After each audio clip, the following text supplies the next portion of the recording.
Hello and welcome to me explaining composing functions. Alright, first before we begin, I want to talk about the camera issue. The camera issue is, this way how my camera is angled, so you might want to tweak it to your thing. So put your phone in portrait mode, and so the angle won't be like going the opposite way where the camera is. But yeah, that's just about it. So first, let's ask ourselves this. What is a composing function? Well, a composing function is an operation that takes two functions f and g and produces a function h, such as h of x of g equals g. That's true. So let's look at an example.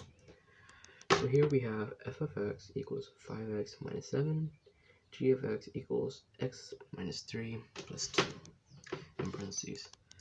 So let's take a number. Let's take 3. And we're going to plug it in for x. So how that would look like, it would be f of 3 equals 5 times 3 and 7 equals minus 7.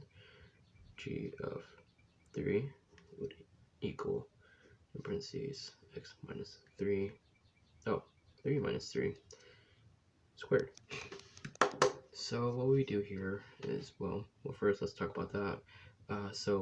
So we take 3 and we're going to plug it in anywhere we see an x.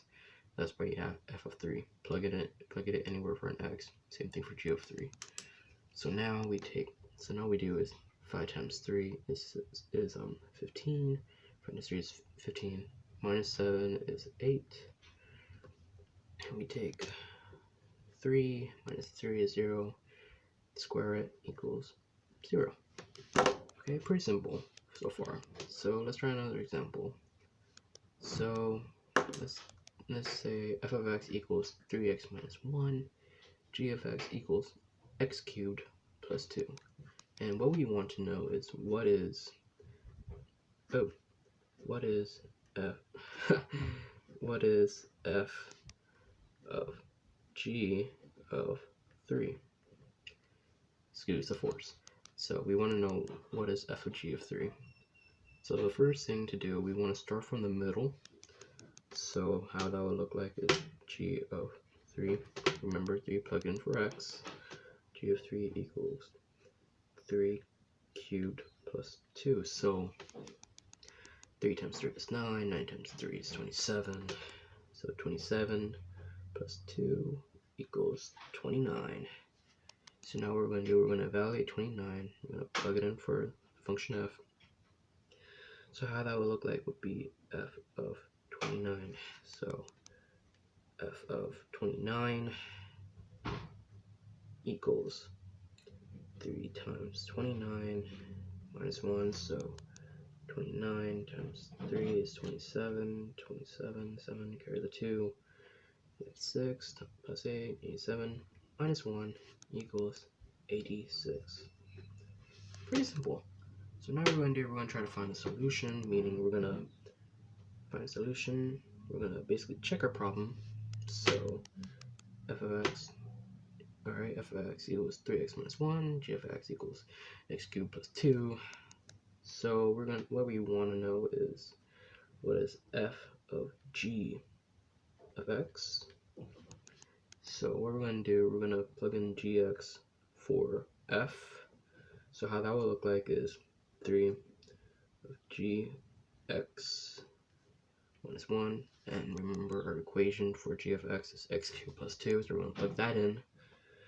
So it will look like x cubed plus 2 minus 1.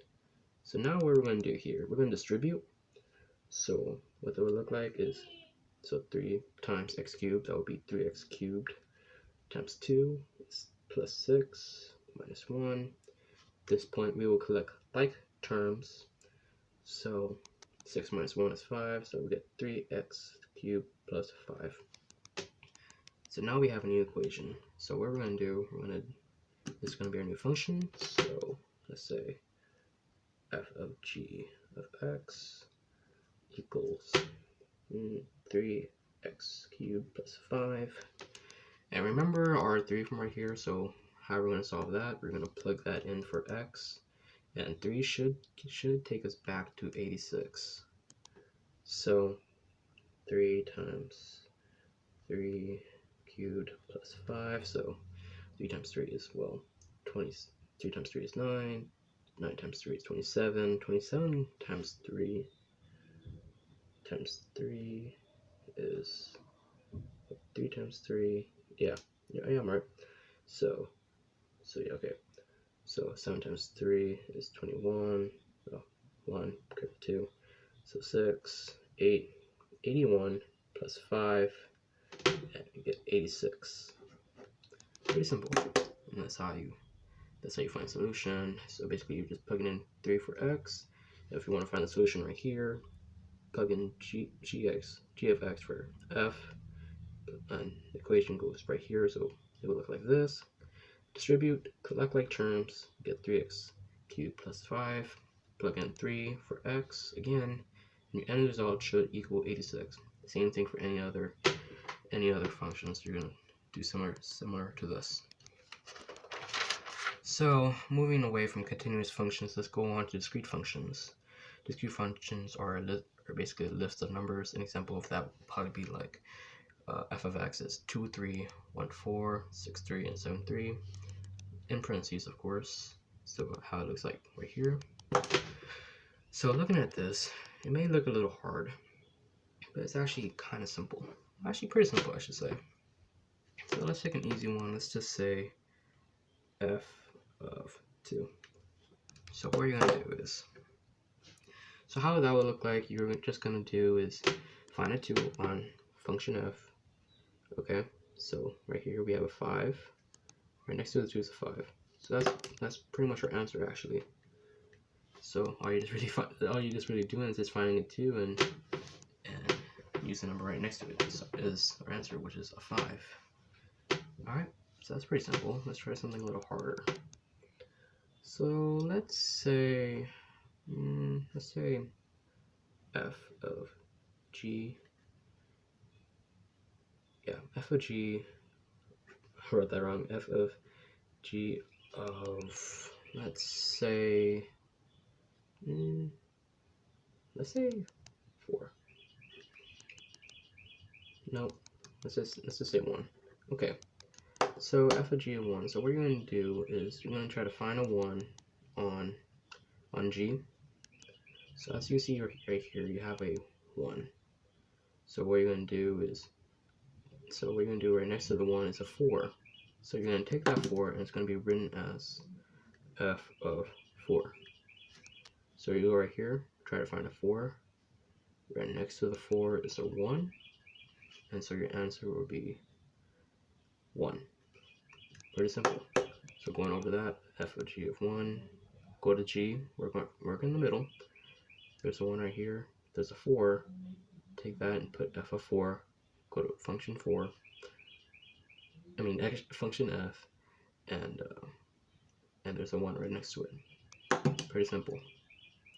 So for our last example for discrete functions, we're gonna say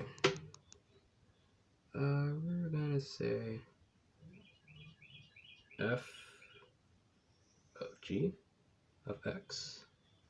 Now that seems pretty tricky. So what we're gonna do is we're gonna say f right here, g right here, and we're gonna make columns.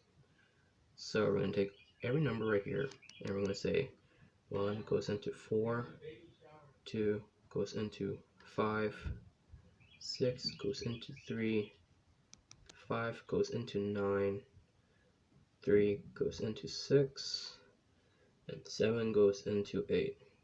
Same thing for G. 3 goes into 7, 4 goes into 1, 9 goes into 5, 6 goes into 4, 8 goes into 7, and 4 goes into 3. Alright, so now what we're going to do is we're going to go to the first one on G. So it's like, in a sense, we are kind of working in the middle, in a sense. See, G.